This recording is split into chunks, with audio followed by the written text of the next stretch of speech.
우리는 지금 그림, 음악, 문서, 영상 그 밖에 여러가지 창작 활동을 인간이 아닌 존재가 대체할 수 있게 된 시대에 살고 있습니다. 바야흐로 인공지능 AI의 시대죠. 2005년 미국의 과학자 레이 커즈와일은 특이점이 온다라는 제목의 책을 출간하면서 머지않은 미래에 인간과 구분되지 않을 정도로 발달한 인공지능이 출현한다고 예측했습니다. 그동안 인간만 할 수 있다고 생각했던 많은 일들을 인공지능이 대체하게 될 거라고 말이죠. 커즈와일은 또 2045년을 기점으로 인류가 인공지능의 도움으로 글로벌사의 영역에 들어설 거라고도 말했습니다. 여기가 바로 인공지능이 인간의 발전 속도를 아득히 앞질러 가게 되는 위대한 전환의 시점, 특이점입니다. 이 기술적 특이점에 대한 개념 자체는 미국의 천재 수학자 존 폰 노이만에 의해 제기된 것입니다. 1944년 노이만은 독일의 경제학자 오스카 모르겐슈터린과 함께 게임 이론과 경제적 행동을 저술해 지금까지도 연구되는 게임 이론 분야에 초석을 올렸습니다. 게임 이론이란 기본적으로는 최적의 방향을 찾는 알고리즘에 대한 이론이라고 할 수 있습니다. 노이만의 관심이 알고리즘 집합체인 컴퓨터로 넘어가게 된 건 자연스러운 일이었죠. 1948년 노이만은 주변 환경에서 필요한 것들을 모아 스스로 복제하는 로봇 모델에 대한 논문을 발표합니다. 이건 인공지능과 결이 약간 다른 인공 생명에 대한 이론이었습니다. 여기서 노이만이 설명한 오토마톤의 자기 복제는 현대의 컴퓨터 바이러스와 형태가 아주 유사합니다. 노이만은 머지않은 미래에 기술의 진보가 인류의 생활 양상을 영원히 뒤바꿔 놓게 될 거라고 생각했습니다. 한편 노이만과 비슷한 시기에 활동했던 영국의 한 수학자는 인공지능에 대해 보다 본질적인 고민을 끌어안고 있었습니다. 인공지능이라는 건 뭘까? 우리는 무엇을 인공지능이라고 판단할 수 있을까? 1950년 수학자는 계산기계와 지성이라는 논문을 통해 인공지능을 인공지능이라고 결론짓기 위한 간단한 검증 방법 하나를 제시합니다. 이걸 이미테이션 게임, 다른 말로는 튜링 테스트라고 부릅니다. 짐작하셨듯 이 사람이 바로 독일의 애니그마 기계를 해독해 제2차 세계대전을 빠르게 종식시킨 수학자 앨런 튜링입니다. 튜링의 인공지능 테스트는 별로 복잡하지 않습니다. 실험에 참가한 사람들이 인간인지 인공지능인지 알 수 없는 대상과 여러 차례 질의응답을 주고받으며 상대의 정체를 밝혀내는 게 전부입니다. 인공지능을 인간이라고 판단하는 경우가 30%를 넘는다면 그 인공지능은 인간처럼 사고한다고 명쾌하게 결론 지을 수 있겠습니다. 그런데 정말 그럴까요? 인간과 똑같이 대화가 가능하다는 것과 인간과 똑같은 의식을 지녔다는 것은 사실 완전히 다른 이야기입니다. 튜링 역시 이런 방법으로 인공지능의 의식을 판별할 수 있다고 말하지는 않았습니다. 다만 거칠게나마 기준점을 세우고 그 기준점에 맞춰 인공지능을 개발해 나가는 것이 철학적인 난제에 빠져 허우적거리는 것보다는 훨씬 생산적이지 않겠냐는 입장이었을 뿐이죠. 인공지능이 의식을 가질 수 있는가에 대한 현실적인 논의는 일단 튜링 테스트부터 통과하고 난 후에야 이루어질 일입니다. 그래서 튜링 테스트에 통과한 인공지능이 나왔을까요? 2014년 유진 구스트만이라는 인공지능이 최초로 33%의 검증률을 기록해 튜링 테스트 기준을 넘겼다는 기사가 나오기는 했습니다. 그러나 이는 나중에 오보라고 정정됩니다. 유진을 검증한 방식 자체에 여러가지 의문이 제기되었기 때문이죠. 일단 유진은 우크라이나에 사는 13세 소년이라는 특이한 설정을 가지고 있었습니다. 이렇게 되면 서구 문화에 익숙하지 않은 어린아이라는 점을 내세워 피해갈 수 있는 질문이 꽤 많아집니다. 또 유진은 튜링이 기대했던 슈퍼컴퓨터로서의 인지 능력을 보여줬다기보다는 채팅봇으로서 사람을 속이는 데 집중했다는 분석이 있습니다. 단순히 사람을 속이는 게 목적이라면 꼭 복잡한 프로그램이 아니더라도 충분히 목적을 달성할 수 있습니다. 바로 다음 해에 벌어진 한 참담한 사건을 예로 들 수 있겠습니다. 2015년 캐나다에 서버를 둔 애슐리 메디슨이라는 사이트가 해킹당합니다. 애슐리 메디슨은 기혼자들을 대상으로 불륜을 알선하는 사이트였는데 해커들이 분석한 결과 여성 회원은 전체 회원 대비 겨우 5%였고 그나마도 대부분은 여성을 흉내낸 채팅봇이었다는 게 밝혀집니다. 애슐리 메디슨은 가상의 여성 프로필과 채팅봇을 이용해 부도덕한 일탈을 바라는 남성 회원으로부터 어마어마한 수익을 내고 있었습니다. 사회적으로 파장이 컸던 사건이지만 일단 여기서는 여성을 흉내낸 채팅봇이라는 부분만 살펴보도록 하겠습니다. 애슐리 메디슨의 채팅봇이 남성 회원들을 속여 그렇게 많은 돈을 성공적으로 뜯어냈다면 이 채팅봇은 튜링 테스트를 통과했다고 생각해도 되는 걸까요? 그래도 될 것 같지만 그렇지 않습니다. 튜링 테스트의 목적은 인공지능이 얼마나 많은 사람을 속일 수 있느냐가 아니라 얼마나 유의미한 결과값을 도출해내느냐에 있으니까요. 이것은 인간의 의식으로 이어지는 인공지능의 가장 기본적인 첫걸음이기도 합니다. 그렇다면 2024년 현재는 어떨까요? 인공지능의 시대를 활짝 열어젖힌 챗 GPT 이야기를 하지 않을 수 없겠죠? 우선 GPT 3.5의 경우에는 14%라는 다소 실망스러운 검증 결과를 보였습니다. 이건 굳이 현대를 기준으로 삼지 않더라도 낮은 수치입니다. 앞에 설명한 유지는 비록 편법을 쓰기는 했지만 33%, 그리고 그보다 훨씬 전인 1966년에 개발된 엘리자라는 채팅봇은 27%를 기록했거든요. 요새 누가 3.5를 써요? GPT-4는 어땠나요? 놀랍게도, 아니 어쩌면 별로 놀랍지 않게도 GPT-4는 41%의 성공률을 보였습니다. 그렇다면 GPT-4는 인간처럼 의식을 가진 인공지능이라고 당당히 결론 지을 수 있을까요? 애석하지만 그렇게 되지는 않습니다. 많은 학자들이 튜링 테스트만으로는 현대의 인공지능 성능을 제대로 평가하기 어렵다고 말합니다. 튜링이 최초에 제안했던 일단 이거부터 통과하고 나서 라는 개념만 겨우 넘어섰다는 이야기죠. 어쨌든 튜링 테스트는 끝났습니다. 이제 우리는 인공지능에 대한 새로운 평가 기준을 세워야 하는 경이로운 시대에 와 있습니다. 인공지능이 인간의 의식을 가질 수 있을까요? 아니 그 전에 인간의 의식이라는 건 도대체 뭘까요? 여기까지는 냉정한 수학자들의 이야기였습니다. 다음 영상에서는 튜링 테스트를 둘러싼 뜨거운 철학자들의 여러가지 흥미로운 사고 실험을 소개해볼까 합니다. 들어주셔서 감사합니다. 지금까지 스카이넷이었습니다.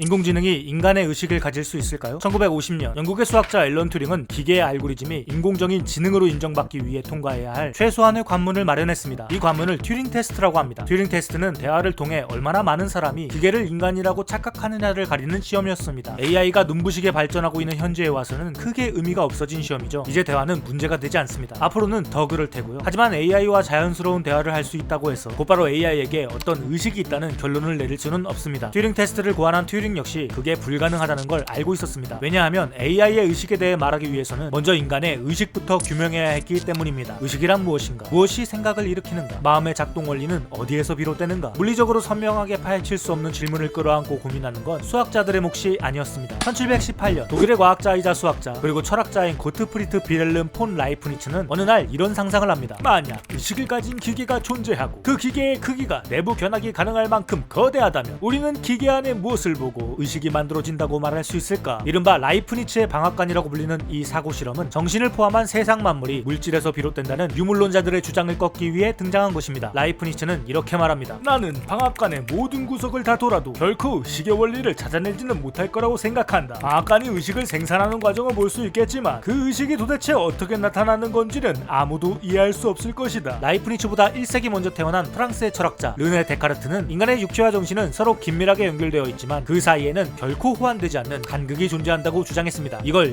심신이원론이라고 합니다. 정신이 육체와 분리된다면 육체만으로는 정신을 해명할 수 없습니다. 이 말은 육체만 가지고 정신을 구현하는 것은 불가능하다는 의미가 됩니다. 따라서 라이프니츠는 기계의 의식이 존재할 수 없다는 결론을 내립니다. 기계에는 영혼이 없으니까요. 라이프니츠의 방앗간은 그대로 인간의 뇌 그리고 AI의 알고리즘에 투영시킬 수 있습니다. 인간의 뇌와 AI의 알고리즘을 연구하는 과학자들은 물론 이렇게 반박할 겁니다. 그건 아직 우리가 밝혀내지 못했을 뿐 불가해한 것을 불가능한 것이라고 못 박을 수는 없다. 과학자들의 반박에 힘을 실어주는 사고 실험은 없을까요? 1949년 영국 옥스퍼드 대학의 교수이자 철학자인 길버트 라일은 저서 마음의 개념에서 이런 이야기를 합니다. 어떤 사람이 옥스퍼드 대학교에 들어와 이곳저곳을 둘러봅니다. 학과 사무실, 도서관, 박물관, 실험실 모든 장소를 탐방한 방문자는 마침내 이렇게 묻습니다. 아니 도대체 옥스퍼드 대학교는 어디 있는 거죠? 라일은 이것을 범주의 오류라고 부릅니다. 이 방문자는 옥스퍼드 대학교를 구성하는 요소들을 옥스퍼드 대학교와 같은 범주에 놓는 오류를 범하고 있는 것이죠. 라일은 데카르트의 심신이원론을 기계 속 유령이라고 부르며 비판합니다. 몸으로부터 마음이 발생함에도 불구하고 몸으로 마음을 설명할 수 없는 것은 마음이 비물질적인 대상이기 때문이 아니라 몸과 다른 범주에 속한 것이기 때문입니다. 라일의 논의는 인간의 의식을 다시 유물론의 세계 안으로 끌어오지만 그래서 의식이란 게 정확히 무엇인지 묻는 사람들에게는 거의 아무런 답변도 내놓지 않습니다. 튜링 테스트는 이 혼란스러운 시기에 등장한 하나의 지표였습니다. 의식의 정체는 알 수 없지만 일단 자연스러운 대화가 가능한 존재라면 의식이 있는 것으로 간주해도 괜찮지 않을까 하는 다소 느슨한 기준이었죠. 앞서 설명했듯 과학적으로 엄밀한 검증은 아니었습니다. 철학적으로는 끔찍한 난제였고요. 튜링 테스트를 직간접적으로 반박하거나 옹호하는 몇 가지 예시가 있습니다. 그 중에 가장 논쟁적이었던 사고 실험 하나를 살펴보죠. 1974년 미국의 철학자 토머스 네이글은 박쥐가 된다는 건 대체 무엇인가? 라는 제목의 논문을 발표합니다. 네이글은 우리에게 박쥐가 되는 상상을 해보라고 말합니다. 익히 알려진 대로 박쥐는 시각이 아닌 음파로 주변 환경을 탐지하는 생물이죠. 우리가 박쥐가 된다면 아마 그런 식으로 세계를 인식할 겁니다. 그런데 이 음파 탐지라는 건 뭘까요? 박쥐는 어떻게 사는 걸까요? 여러분은 여러분이 박쥐로 변했을 때 무엇을 체험하게 될지 묘사할 수 있으신가요? 박쥐가 된다는 건 결국 인간으로서 경험할 수 없는 무언가에 닿는다는 말인데 이 무언가는 우리가 인간이라는 경계 안에 들어와 있는 한 결코 객관적으로 설명되지 않을 겁니다. 인간의 경험은 박쥐의 경험으로 치환되지 않으니까요. 인간은 박쥐가 되는 걸 상상조차 할 수 없습니다. 유물론자들은 의식이 물리적인 사건의 연장이며 언젠가는 해명될 거라고 생각하지만 네이글은 의식의 정체가 무엇이든 그것은 엄연히 주관적인 경험이기 때문에 분석하기 어렵다고 주장합니다. 철학계에서는 이 주관적인 경험을 퀄리아라고 부릅니다. 우리가 바다를 보았을 때 느끼는 감정, 삼겹살을 먹었을 때 느끼는 맛, 문지방에 발을 찧었을 때 느끼는 고통 같은 것들이 퀄리아의 대표적인 예입니다. 퀄리아는 외부에서 관찰하거나 측정할 수 없는 오직 경험의 주체인 개인의 내부에서만 직접적으로 나타나는 현상입니다. 우리가 다른 존재의 경험을 완전히 이해할 수 없다면 객관적인 의식의 형태 역시 파악할 수 없습니다. 네이글은 이렇게 말합니다. 인간이 만든 컴퓨터가 의식 있는 존재와 같은 외부 작업을 훌륭하게 수행한다 하더라도 이것으로 의식 의식을 이해하려는 시도는 결국 엄청난 시간 낭비가 될 겁니다. 어떻게 생각하시나요? 여러분에게 골치 아픈 질문 하나를 던지면서 이번 영상을 마무리하겠습니다. 여러분이 보는 이 빨간색과 제가 보는 빨간색은 같은 색일까요? 혹시 여러분은 빨간색을 이렇게 보고 있지 않나요? 만약 그렇다고 하면 우리는 동일한 색을 서로 다르게 본다는 사실을 어떻게 인지할 수 있을까요? AI와 의식에 대한 철학자들의 패기 넘치는 사고 실험은 아직 더 남아 있습니다. 이야기는 다음 영상으로 이어집니다. 들어주셔서 감사합니다. 지금까지 색각 이상자였습니다.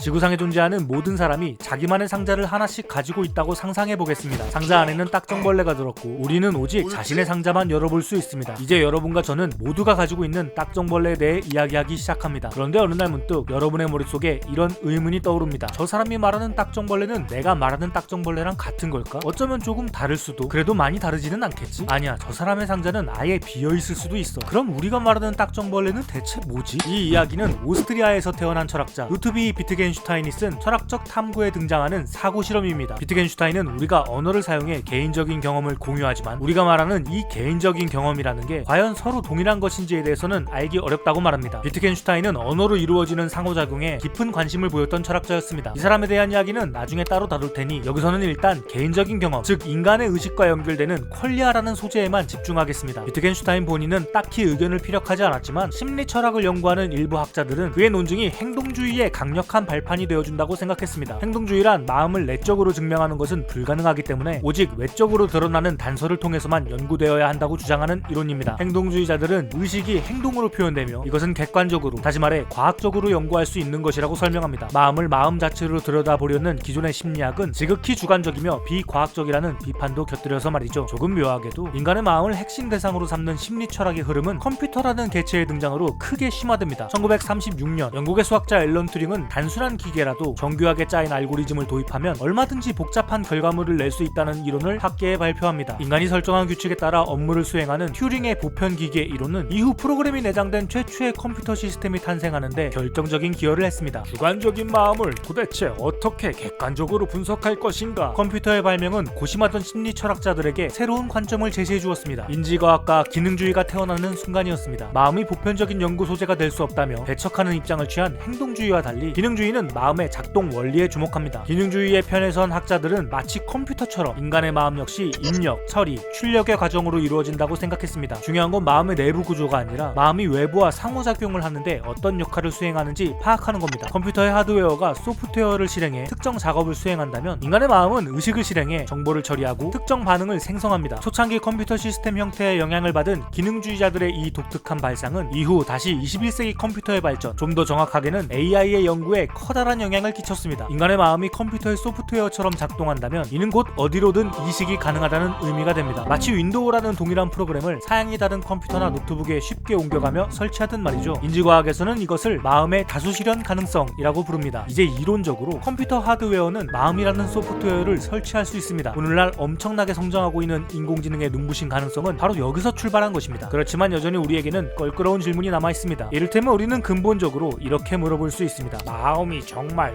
소프트웨어가 맞나요? 이런 질문은 명쾌한 도식을 바탕으로 한 기능주의가 심리 철학의 핵심으로 도약하고 있던 시기에도 이미 여러 차례 나왔습니다. 마음에 대한 기능주의적 해석에 모든 철학자가 동의했던 건 아닙니다. 대표적인 인물로는 미국의 철학자인 존설이 있습니다. 설은 다음과 같은 사고 실험을 하나 제시합니다. 여기 중국어 사전으로 가득 찬 방이 있습니다. 이 방에 있는 사람은 중국어를 전혀 모릅니다. 하지만 밖에서 중국어로 적힌 질문지가 들어오면 사전을 참고해서 적절한 답변지를 제출할 수는 있습니다. 답변지를 받는 사람은 방 안에 사는 인물이 중국어를 이해한다고 생각합니다. 그러나 이 인물은 단지 사전을 보고서 질문에 맞는 답변을 그림처럼 그렸을 뿐입니다. 설이 설명한 중국어 방의 작동 원리는 기능주의적 관점에서 마음과 정확히 같은 기능을 합니다. 인지과학에서는 방 안의 인물이 중국어를 할 줄 안다고 봐도 별로 문제가 없습니다. 철저한 수학자였던 튜링은 컴퓨터가 어떤 과제를 수행할 때 그 수행 과정을 인간처럼 의식적으로 이해하는지에 대해 따지는 것은 불필요하다고 말했습니다. 예를 들어 2010년대에 등장해 바둑계를 발칵 뒤집었던 인공지능 알파고는 규칙에 따라서 바둑을 뒀지만 이 프로그램이 정말로 바둑이라는 걸 이해하고서 바둑을 두는지 묻는 사람은 아무도 없었죠. 그러나 당연하게도 철학자들에게 이것은 아주 중요한 문제였습니다. 심리학에 기반을 둔 마음의 분석은 철학 쪽에서 이미 19세기 후반부터 진지하게 다루어지고 있던 주제입니다. 이 시기에 활동한 심리 철학자 중에 독일에서 활동한 프란츠 브렌타노는 특히 기억해둘만 합니다. 브렌타노는 인간의 의식을 설명하면서 지향성이라는 개념을 주창한 것으로 유명합니다. 지향성은 의식 있는 존재의 마음이 언제나 무언가를 향하는 성질을 가진다는 이론입니다. 사랑하는 사람은 사랑하는 대상을, 신을 믿는 사람은 신이라는 존재를. 하지만 꼭 이렇게 그렇게 거창한 게 아니더라도 우리의 마음은 늘 지향성을 갖습니다. 한번 시험해볼까요? 바나나.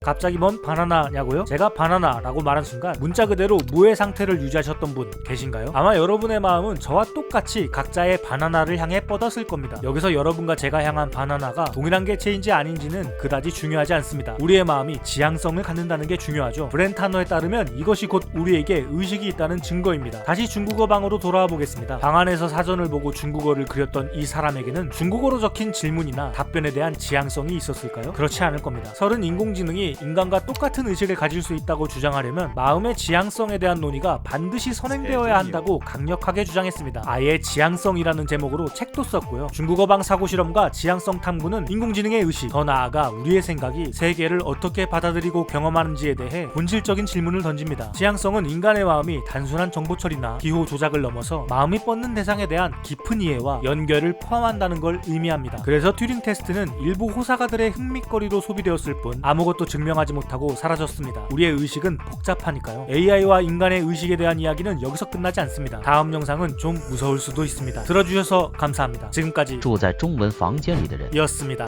강아지에게 마음이 있을까요? 오랫동안 이어진 개와 인류의 끈끈한 역사를 생각하면 아마 그렇다고 대답하시는 분이 많을 겁니다. 그러면 사마귀는 어떨까요? 사마귀에게는 마음이 있을까요? 사마귀에게도 마음이 있다면 군집 생활을 하는 개미는 어떻습니까? 개미에게는 의식이 있을까요? 아, 개미까지 인정하신다고요? 그럼 단일세포 유기체인 박테리아는 어떤가요? 골치 아픈 문제입니다. 생각이 많은 철학자들에게는 더 골치 아픈 문제였고요. 모든 생명에 마음이 있는 것 같지는 않은데 그렇다고 명확한 기준을 세울 수 있는 것도 아니었거든요. 동물에게는 마음이 없다. 17세기에 활동한 프랑스의 철학자 르네 데카르트는 아주 단호하게 말했습니다. 생각하고 존재를 자각하는 건 오직 영혼을 가진 인간만의 특권이라고 말이죠. 걸출한 철학자가 이렇게 주장하니까 뭔가 그럴듯한 결론이 나왔을 것 같지만 뭔가 마음이 얽힌 복잡한 문제는 이후로 그냥 더 복잡한 문제가 됐습니다. 익히 알려진 것처럼 데카르트는 의심하는 철학자입니다. 나라는 존재를 어떻게 증명할 것인가? 데카르트에 따르면 동물은 스스로 움직이는 기계와 다를 게 없습니다. 인간 역시 물리적인 형태의 몸으로만 보면 그렇습니다. 우리를 기계나 동물 같은 개체와 구분지어주는 것은 바로 생각입니다. 살아가는 몸뚱이가 아닌 생각하는 주체로서의 나가 곧 진정한 나라는 것이죠. 서양 철학사에 뿌리 깊게 박힌 데카르트의 이원론은 자연 착취나 동물 학대 등 여러 가지 문제를 야기했지만 어쨌든 한 가지 사실만은 분명하게 공포했습니다. 인간은 의식을 가진 특별한 존재라는 것. 그렇다면 의식은 아는 것, 다시 말해 지식일까요? 인공지능에게 의식을 부여할 수 있다고 믿는 많은 사람들은 흔쾌히 고개를 끄덕일 겁니다. 그러니 어쩌면 인공지능은 인간보다 더 인간다워질지도 모르죠. AI는 우리보다 아는 게 많고 앞으로는 더 많아질 테니까요. 하지만 단순히 아는 게 많다고 해서 우리가 이것을 지성체라고 부를 수 있는 걸까요? 평생 동안 흑백으로 이루어진 방 안에 들어박혀 연구에만 몰두한 메리라는 천재과학자가 있습니다. 메리는 색채 분야의 전문가인데 비록 실제 색깔을 본 적은 없지만 색에 관한 모든 물리적인 지식을 알고 있습니다. 전자기파 종류부터 시작해서 가시광선을 분석하는 안구의 신경세포까지 메리는 모두가 인정하는 지구 최고의 색채 과학자입니다. 이렇게 전문 지식인으로서의 입지를 다진 메리가 이제 방 밖으로 나온다고 생각해봅시다. 세상은 총천연색으로 가득합니다. 이때 메리의 머릿속에서는 무슨 일이 벌어질까요? 색에 대한 모든 지식을 다 깨우쳤음에도 불구하고 난생 처음 눈으로 색을 보게 된 메리는 뭔가 다른 것을 배우게 될까요? 이미 색에 관한 모든 물리적인 지식을 알고 있는 과학자 메리가 뭔가 다른 것을 추가로 배우게 된다면 이건 도대체 무엇일까요? 1982년 오스트레일리아의 철학자 프랭크 잭슨은 무수현상적 감각질이라는 제목의 논문을 발표하면서 흑백 세계에 있는 색채과학자 메리에 대한 사고 실험을 제시했습니다. 나중에 입장을 바꾸기는 하지만 당시 잭슨은 세상으로 나온 메리가 배우는 새로운 것이 바로 지식만으로는 규명될 수 없는 퀄리아, 즉 경험을 통해 피어난 의식이라고 주장했습니다. 이전 영상에서 설명한 것처럼 퀄리아는 공유될 수 없는 마음이며 물리적으로 재현되지 않은 몸 바깥의 실체입니다. 몸과 마음은 하나가 아닌 것이죠. 그러나 과학적 탐구에 열의가 넘치는 미국의 철학자 데니얼 데닛은 잭슨의 사고 실험이 근본적으로 잘못 설정되었다고 지적합니다. 그러면서 데닛은 파란 바나나를 예로 듭니다. 색에 관한 모든 물리적인 지식을 알고 있는 색채과학자 메리는 비록 이전까지 파란색을 본 적이 없다 하더라도 파란 바나나를 보면 즉각적으로 이게 잘못된 색이라는 걸 알아차릴 겁니다. 왜냐하면 메리에게는 색에 대한 모든 지식이 있기 때문이죠. 하지만 만약 메리가 파란 바나나가 잘못되었다는 걸 인지하지 못한다면 그건 역으로 메리에게 색에 관한 모든 물리적인 지식이 없다는 의미가 됩니다. 이게 무슨 소리일까요? 데닛은 퀄리아조차도 물리적인 지식의 테두리 안으로 들어온다고 생각했습니다. 루트비 비트겐슈타인의 확고한 주장과 달리 퀄리아를 언어로 표현할 수 있느냐 없느냐는 여기서 별로 중요하지 않습니다. 설명이 불가능하다고 해서 물리적이지 않다는 뜻은 아니니까요. 개인적인 경험은 아직 아무도 그 방법을 모르지만 어쨌든 학습 가능한 지식입니다. 잭슨은 나중에 데닛을 비롯한 다른 물리주의자들의 이론을 수용하면서 이렇게 말했습니다. 직관에 근거한 철학의 논증은 강력합니다. 하지만 잘못된 방향으로 가기 쉽지요. 한편 심리철학계에서는 1996년을 기점으로 어떤 기괴한 개념 하나가 유행처럼 번지기 시작합니다. 이걸 설명하기 전에 일단 다음의 상황을 살펴보시죠. 여기 말하는 인형이 있습니다. 정말 말을 하는 건 아니고 특정한 외부 자극에 반응해서 미리 녹음된 음성이 나오게끔 설계된 간단한 인형입니다. 인형에게 모형 음식을 먹이면 인형은 맛있다 라고 말합니다. 인형의 머리를 때리면 인형은 아프다 라고 말합니다. 인간과 비슷한 행동을 하긴 하지만 우리는 이 인형이 실제로 맛이나 고통을 느끼는 게 아니라는 걸 압니다. 인형에게는 퀄리아가 없습니다. 그럼 이제 이 상황을 아주 극단적으로 끌고 가보겠습니다. 먼 미래, 아니 어쩌면 그리 멀지 않은 미래에 어떤 과학자가 자신과 똑같이 생긴 인형을 만듭니다. 이 인형은 과학자와 외모가 같을 뿐만 아니라 신체 내부의 모든 구성 요소조차 완전히 동일하게 만들어졌습니다. 인간과 똑같이 만들었기 때문에 인형은 음식을 먹고 소화시킬 수 있고 충격에 몸을 움츠릴 수도 있습니다. 어느 날 과학자와 함께 산책에 나선 인형이 이렇게 말합니다. 정말 즐겁다. 과학자가 생각합니다. 희한하구만. 이 인형은 즐겁다는 느낌을 알지 못할 텐데. 마음의 지향성이나 퀄리아가 없는데도 인간과 똑같이 행동하는 이 인형을 철학계에서는 철학적 좀비라고 부릅니다. 영국 철학자 로버트 커크에 의해 1974년에 이미 제시된 개념이지만 이 사고 실험이 넓게 퍼지며 심화된 건 오스트레일리아의 철학자 데이빗 차머스가 쓴 의식적 마음이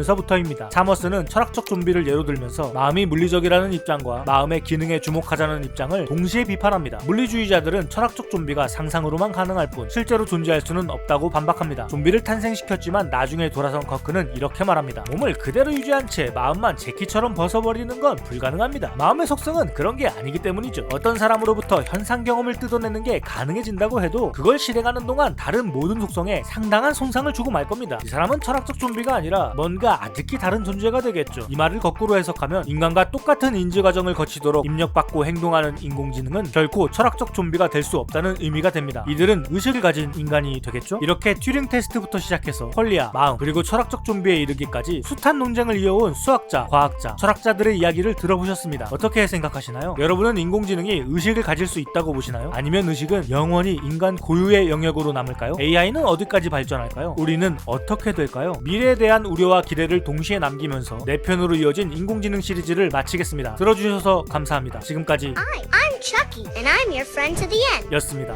마음에 관한 철학자들의 오래된 논의가 21세기에 와서 새삼스럽게 다시 주목받는 이유는 문자 그대로의 철학적 좀비가 될 확률이 아주 높은 인공지능이 대세가 되었기 때문입니다. 사실 챗GPT가 등장하기 이전에도 인간의 노동을 일부 혹은 전부 대체하는 인공 시스템은 여러가지 분야에서 활용되고 있었습니다. 사무실에서 쓰는 간단한 보조 소프트웨어부터 시작해서 각종 그래픽 툴, 편집 프로그램, DAW나 VST, 그리고 교정 기능을 탑재한 워드 프로세서 같은 것들 말이죠. 전에도 말했지만 특이점이 눈에 띄는 형태로 어느 날 갑자기 찾아올 것 같지는 않습니다. 어쩌면 우리는 이미 예전에 그 초입을 지났던 건지도 모르고요. AI가 그림도 그리고 글도 쓰고 작곡도 하는 게 충격적으로 다가올 수는 있습니다. 예술이야말로 인간 고유의 영역이라고 믿던 시절이 있었으니까요. 하지만 곰곰이 생각해보면 생성형 인공지능이 등장하기 전에도 프로그램의 도움을 받지 않는 예술가는 거의 없었습니다. 창작뿐만 아니라 모든 분야에서 창의력을 포함한 인간의 노동활동은 훨씬 적어질 겁니다. 이게 유토피아로 향하는 발판이 될지 아니면 디스토피아로 빠지는 첫걸음이 될지는 모르겠지만 말이죠. AI 자체에 대한 규제보다는 AI의 편의성을 독점하려는 소수 기업을 향한 여러가지 법적 조치가 필요할 것 같긴 합니다. 인공지능에게 마음이 있을까요? 자팍질주에서는 이 질문에 대한 이야기를 한 달 동안 길게 영상으로 풀었습니다. 하지만 제 개인적인 생각으로는 이것보다 먼저 물어야 할 아주 중요한 질문이 하나 있습니다. 우리는 과연 어느 시점에서 인공지능에게 완전히 마음을 허락할까요? 게임이론 후일담에서 했던 말을 반복하자면 인간은 스스로 생각하는 것만큼 이성적이지 않습니다. 오랫동안 사용한 물건을 버릴 때 이상한 연민을 느꼈던 경험은 누구에게나 있지 않을까요? 인공지능이 철학적 좀비로서 마음이 없는 알고리즘의 집합체라고 해도 사용자의 요구에 마치 인간처럼 꾸준히 대응한다면 우리의 마음은 어떻게 반응할까요? 만약 미래에 어떤 디스토피아가 도래한다면 그건 아마 인공지능 자체가 아니라 인공지능을 사용하는 인간의 마음이 빚어낸 결과가 될 겁니다. 인공지능 때문에 인간이 설 자리가 없는 시대라는 건 다시 말해 인간이 인간을 선택하지 않는 시대라는 의미니까요. 이 영상은 질문으로 마무리하겠습니다. 인류는 인공지능을 주체가 아닌 도구로서 현명하게 사용할 수 있을까요? 내